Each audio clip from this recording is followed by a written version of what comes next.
వేరే ఎంపీలని తీసుకొచ్చుకుంటారు, ఇది చేస్తారు, అది చేస్తారు. ఏం లేదు సార్, ఖచ్చితంగా డీలిమిటేషన్ చేస్తాం, మహిళా బిల్లును అమలు చేస్తాం, జమిలీ ఎన్నికల్ని ఈ దేశంలో చేస్తాం. ఈ ఫలితాల తర్వాత మైనారిటీ ప్రభుత్వం ఏదైతే కేంద్రంలో ఉందో అది మెజారిటీ ప్రభుత్వం. మరి మైనారిటీ ప్రభుత్వం ఎట్లయితే సార్, మేము మెజారిటీ సార్, రాజ్యసభకి సంబంధించి మాట్లాడలేదు, బీజేపీకి సంబంధించి సార్. మేము పోటీ చేసేటప్పుడే కలిసి పోటీ చేసినాం సార్. మీరు అన్న పదం మేము మైనారిటీ అనేది ఎప్పుడు వస్తుందంటే, మేము ఇండిపెండెంట్గా పోటీ చేసి గెలిచిన తర్వాత కొన్ని మిత్రపక్షాలను కలుపుకొని అధికారంలోకి వస్తే మాది మైనారిటీ ప్రభుత్వం అవుతుంది సార్.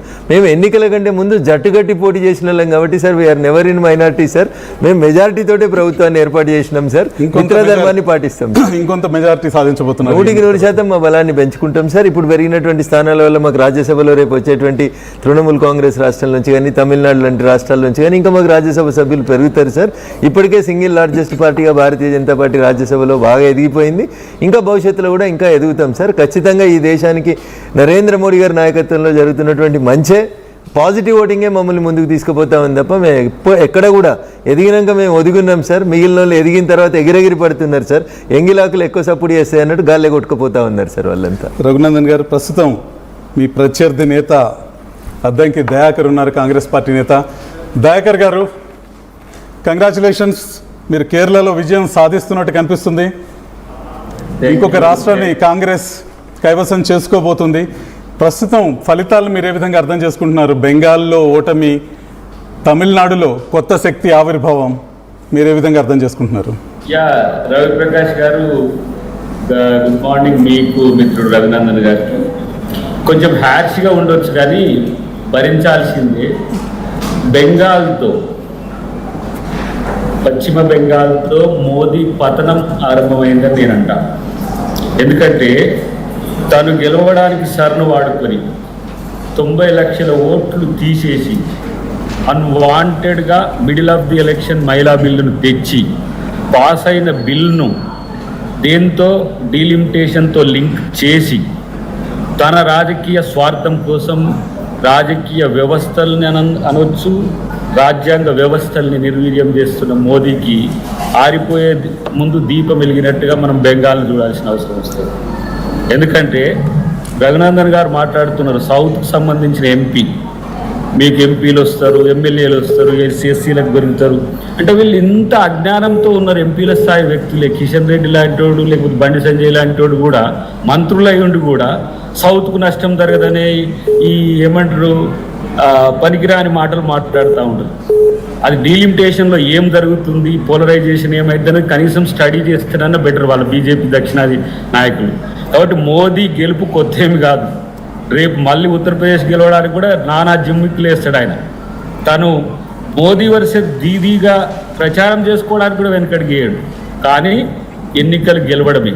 కానీ ఎన్నికల వ్యవస్థ ఎంత నిర్వీర్యంగా ఉందో, సుప్రీంకోర్టు సైతం ఇప్పుడు 36 లక్షల ఓట్లు పెండింగ్లో ఉన్నాయి. ఎన్నికలు అయిపోయినాక వాటి మీద నిర్ణయం తీసుకుంటామని ఎన్నికలు పెట్టిన పరిస్థితి. అంటే ఇంత దిగజారు రాజకీయాలు చేస్తూ మోదీ ప్రభుత్వం ఉంటుంది, బీజేపీ ప్రభుత్వం ఉంటుంది, మమ్మల్ని వ్యతిరేకించిన వాళ్ళు ఓడిపోతారు. ఓడిపోయినోడు ఎందుకు ఓడిపోతుండో కూడా తెలిసి వాళ్ళు నటిస్తారు. మరి ఇదే మోదీ ప్రభ కేరళ ఎందుకు పనిచేస్తలేదు అని అంటే సప్పుడు ఉండదు. కాబట్టి ఇలాంటి పరిస్థితుల్లో దేశం చాలా సమస్యలను ఎదుర్కొంటున్నది మోదీతో. కాబట్టి చావు తప్పి కళ్ళు లొట్టబోయి గెలిచిన బీజేపీకి వచ్చే ఎన్నికల్లో డెఫినెట్గా బీజేపీని బొందబెట్టడం ఖాయమనేది.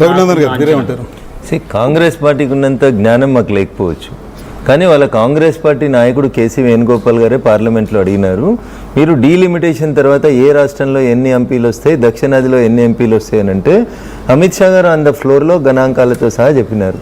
20 ఎంపీలు ఉన్నటువంటి కేరళలో 30 అయితే అని, 17 ఉన్నటువంటి తెలంగాణలో 25 అయితే, యూపీలో, బీహార్లో ఇంకా అవి రాసిమంటే పార్లమెంట్ లో మీరు ఒక గంట స్పీకర్ గారు సభని వాయిదా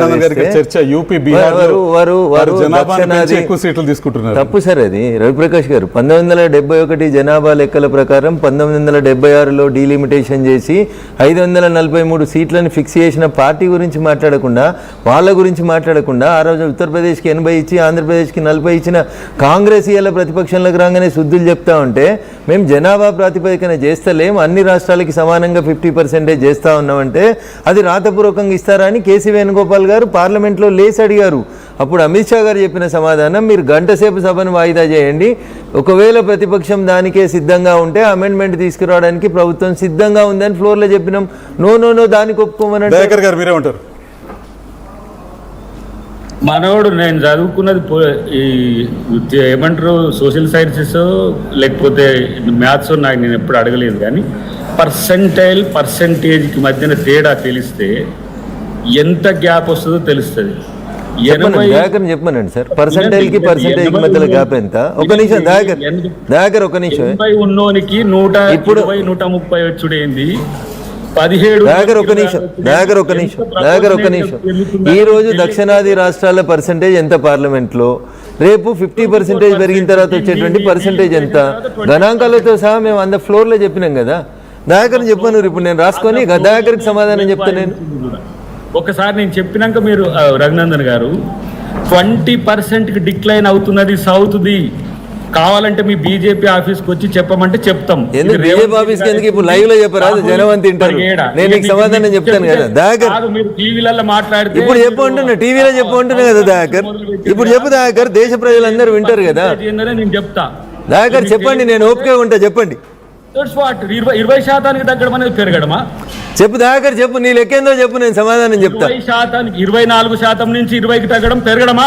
తప్పు అంటున్నా, నీ లెక్కనే తప్పు అంటున్నా. ఇది తప్పు, నీకు తెలియకపోతే